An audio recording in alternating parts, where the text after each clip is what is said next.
What is liberalism, Mr. Trump? Well, back in 1944, this is how they used to describe it. Let me show you. JK, I'm not that crazy. Anyways, what is liberalism? This was written in 1944 in some magazine that's still around, but totally lies now. So anyways, I don't get paid, neither do they.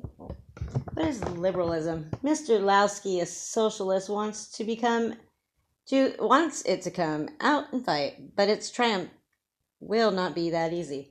That stock character of the 20s, the visiting British lecturer, has an interesting survival in Mr. Harold Laski, the famous political scientist who happens also to be the chairman of Britain's Labour Party. Last month, Mr. Laski lectured a large audience in New York on the challenge of the atomic bomb. After roughing up his pet hate, the businessman, Mr. Lowski got off these memorable words. We have come to the boundaries of the final dividing line between liberalism and socialism. There is no middle way. Free enterprise and the market economy mean war. Socialism and planned economy mean peace. All attempts to find a compromise are satanic illusion. We must plan our civilization or we must perish. Despite their applause, many among his New York audience must have felt uncomfortable. After all, they were guests of the nation, generally known as a liberal. Weakly, they had always thought of themselves as liberals. Liberalism to Americans has always been such a vague and roomy kind of faith, meaning no harm to anyone, least of all the socialist. Russia, whose freedom from businessmen Mr. Lasky so much admires. Yet here he was setting up a bloody barricade against liberalism. What was one to think? If he causes his liberal friends to think at all, Mr. Lowski visits ill have been a public service, especially if it causes them to think about the meaning of the word liberal. As he himself uses it, it is almost synonymous with the believer in free enterprise and a free market. Since most Americans believe in that, they are liberals in his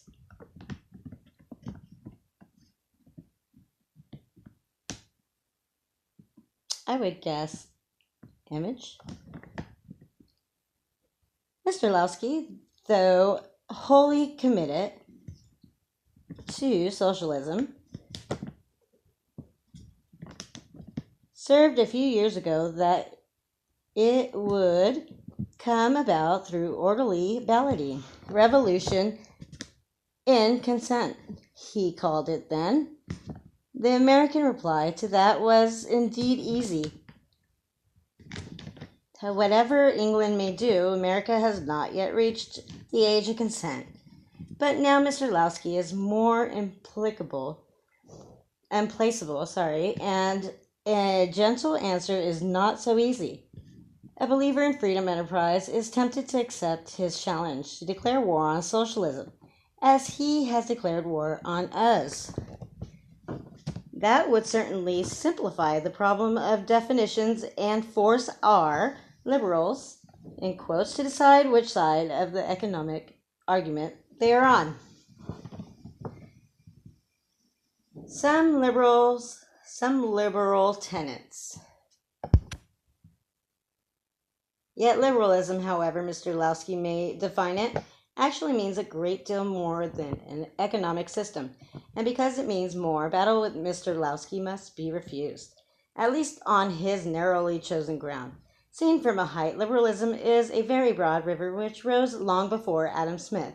It rushes past the tuffet from which Lowski hurls his shrill defiance, and it has much, much land to water before it meets the sea. Such a height is provided by William A. Orton's recent book, The Liberal Tradition. To read it is a good way to find out whether you should call yourself a liberal or not. You may be a conservative or a collectivist instead. both perfectly respectable positions. Orton's liberalism has many tenets with which Lasky would agree. He holds that liberty is the highest political end, but he skirts the pitfall of individualism and insists that a well-ordered community life is indispensable to freedom. He is also no friend to laissez-faire, I'm sure I'm saying that wrong, which, though originally a liberal principle, lost its standing when politics, in its name, tried to abdicate all responsibility for the economic system.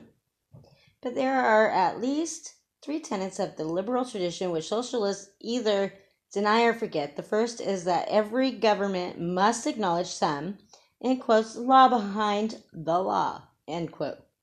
Some outside limitation on its own power, OMG.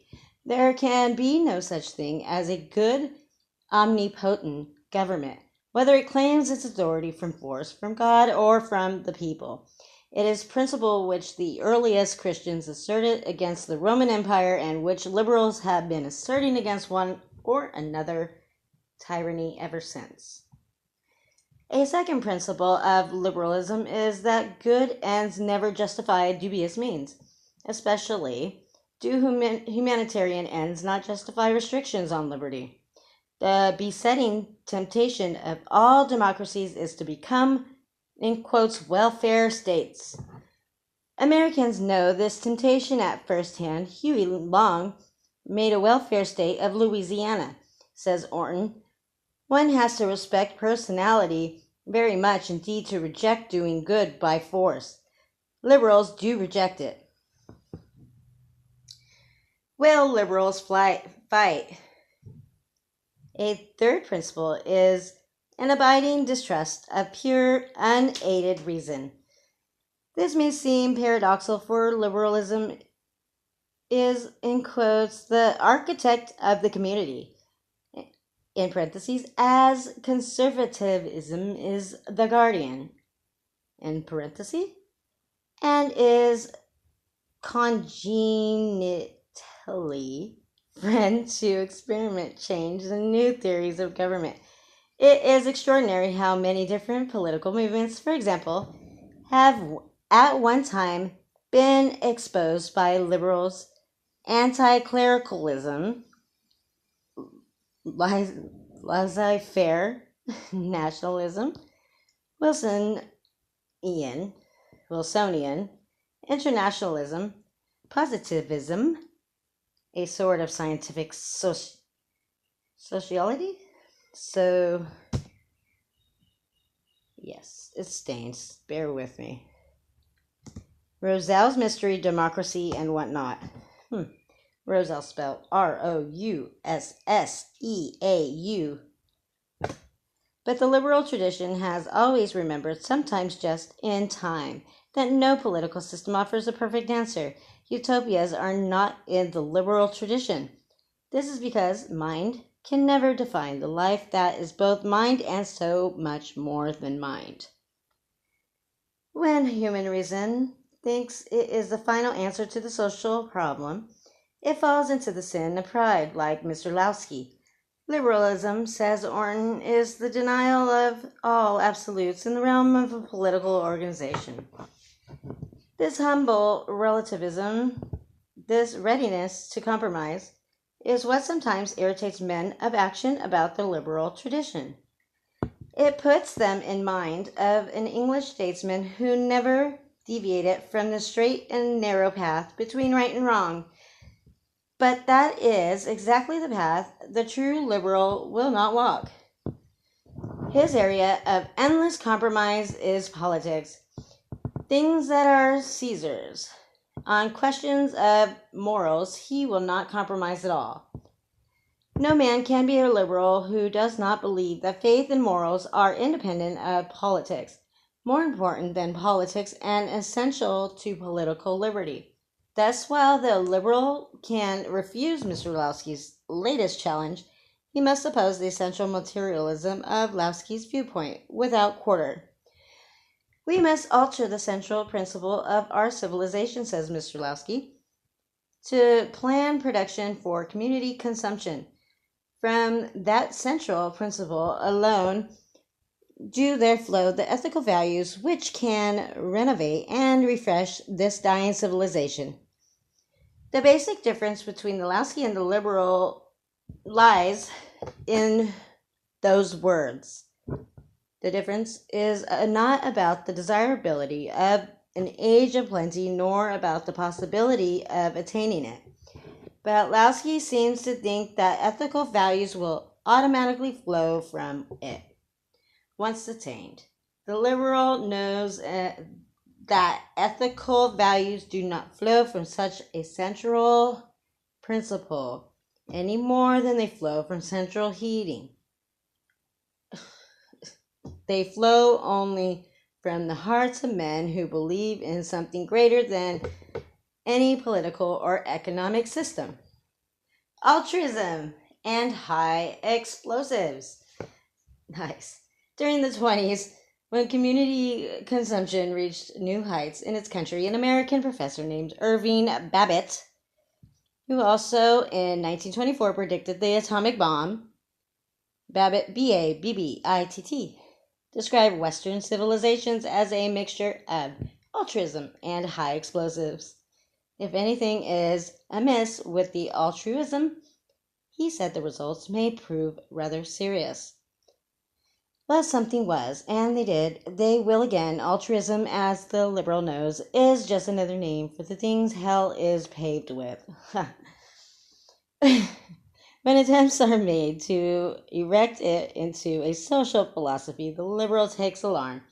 He remembers how and at what cost he once went for Rousseau, whose first planted the hope in man's breast that social reform would make self-reform unnecessary. Wow. A century and a half of steady social reform since then, and where are we? The liberal first task in the coming era, and the mark by which you can tell a true one, is to remind men that only good individuals, whether rich or poor, can make a good society. Picture of the week. Prince Fumimaro Konoye, Japan's ex-premier, gave a party the night before he was to surrender as a war criminal. He chatted pleasantly with his guests and then, after they were gone, poisoned himself. Before the Americans entered his neat and modern home to take him away, his body, they took off their shoes just before he died. Konoye had written his memoirs in which he absolved himself of war guilt and placed the blame on the militarists. He claimed that if an interview with President Roosevelt could have been arranged, the war would have been averted. And I actually do believe that would be true. Peace out. This article does not represent my personal views or beliefs. It is just for history's sake. Don't repeat it.